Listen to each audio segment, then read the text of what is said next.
Top quality और consistent performance के लिए सिर्फ सिल्वर पंप नाम याद रखना।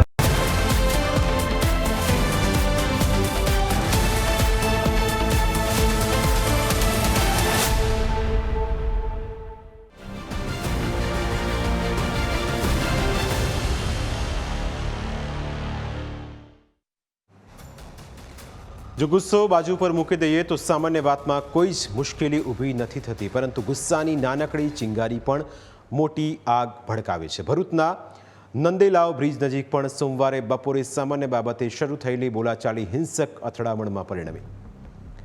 ભરૂચ શહેરના નંદેલાવ બ્રિજ નજીક વાહન પસાર કરવાની સામાન્ય બાબતે બોલાચાલી શરૂ થઈ અને આ બોલાચાલી થોડીક ક્ષણોમાં હિંસક અથડામણમાં પરિવર્તિત થઈ। અલગ અલગ કોમના બે જૂથો સામે આવી ગયા। જાહેર માર્ગ પર ધારિયા, ડાંગ, લાકડીઓ અને પથ્થરો વડે ખુલ્લેઆમ હુમલા થતાં વિસ્તારમાં ભારે અફરાતફરીનો માહોલ જોવા મળ્યો। પ્રાથમિક માહિતી મુજબ નંદેલાવ ગ્રામ પંચાયતની હદમાં આવેલી ચોકડી નજીક કેટલાક લોકો છકડા મારફતે સામાનની હેરાફેરીનું કામ કરી રહ્યા હતા। આ દરમિયાન રસ્તાનો એક ભાગ બંધ હોવાથી એક વ્યક્તિ આઈસર ટેમ્પો પસાર કરવાનો પ્રયત્ન કરી રહ્યો હતો। વાહન પસાર કરવા મુદ્દે બંને પક્ષ વચ્ચે બોલાચાલી શરૂ થઈ, જેણે આવું ગંભીર સ્વરૂપ ધારણ કર્યું। જોતજોતામાં બંને કોમના લોકો મોટી સંખ્યામાં સ્થળ પર ભેગા થઈ ગયા। ત્યારબાદ લાકડીઓ, ધારિયા તેમજ પથ્થરો વડે એકબીજા પર હુમલા કરવામાં આવ્યા હતા। અથડામણ દરમિયાન હાજર લોકોએ સમગ્ર ઘટનાના વિડીયો પોતાના મોબાઈલમાં કેદ કર્યા। આ વિડીયો સોશિયલ મીડિયામાં વાયરલ થતાં ઘટનાએ ભારે ચર્ચા જગાવી છે।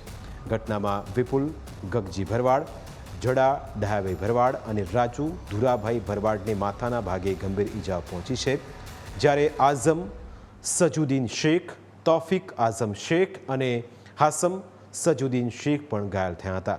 તમામ ઈજાગ્રસ્તોની ભરૂચ સિવિલ હોસ્પિટલમાં સારવાર ચાલી રહી છે। ઈજાગ્રસ્ત થયેલા વિપુલ આહિર શું કહી રહ્યા છે એ સાંભળો।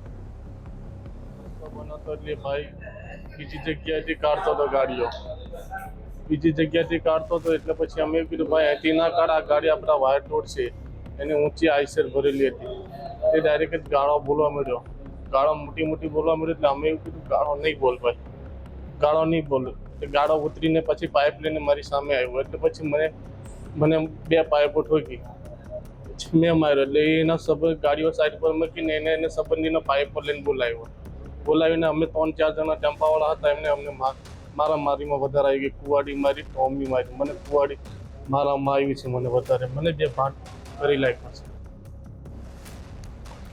તો બીજી તરફ ઈજાગ્રસ્ત થયેલા હાસમ શેખનું કહેવું છે કે તે ગાડી લઈને જઈ રહ્યો હતો ત્યારે તેના ઉપર હુમલો કરવામાં આવ્યો। તેનું કહેવું છે કે હુમલો કરનારને તેઓ ઓળખતા પણ નહોતા।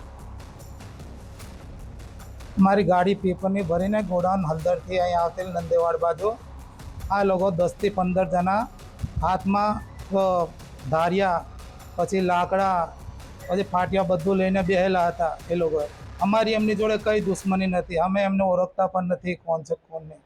ગાડી પહેલા અંદરથી બહાર કાઢવા એ છોકરાને મારીને પછી હું હાથ જોડીને એમને રિક્વેસ્ટ કરતેલો કે ભાઈ તમે, હું ધંધેદાર માણસ છું, મારા જોડે કંઈ ભેજામાર ના કરો, મારી ગાડી નીકળી જવા દો। તો એ લોકો પાછા 10 થી 15 થી 20 દિન થઈને પછી સપાટાથી મારવાનું ચાલુ કરી દીધું। કેટલા જણને વાગ્યું? અમારે 3 થી 4 જણને વાગ્યું છે। બીજી તરફ ઘટનાની જાણ થતાં જ એ ડિવિઝન પોલીસ સ્ટેશનના પીઆઈ સહિતનો પોલીસ કાફલો તાત્કાલિક ઘટનાસ્થળે તેમજ હોસ્પિટલ પહોંચી ગયો। પોલીસે વાયરલ થયેલા વિડીયો સહિતના પુરાવાના આધારે તપાસ હાથ ધરી છે। પોલીસનો દાવો છે કે બંને પક્ષોની ફરિયાદના આધારે ગુનો નોંધવાની પ્રક્રિયા ચાલી રહી છે। ઘટનામાં જવાબદારો સામે કાયદેસરની કાર્યવાહી કરવામાં આવશે। ઘટનાને પગલે શહેરમાં પરિસ્થિતિ ન વણસે તે માટે ચુસ્ત પોલીસ બંદોબસ્ત ગોઠવી દેવાયો છે। આ સાથે જ ઘટનામાં નિષ્પક્ષ તપાસ થશે તો ખ્યાલ આવશે કે અસલી ગુનેગાર કોણ છે। પ્રાઇમ 9માં સમય થયો છે બ્રેકનો, બ્રેક બાદ અન્ય મુદ્દા વિશે વાત।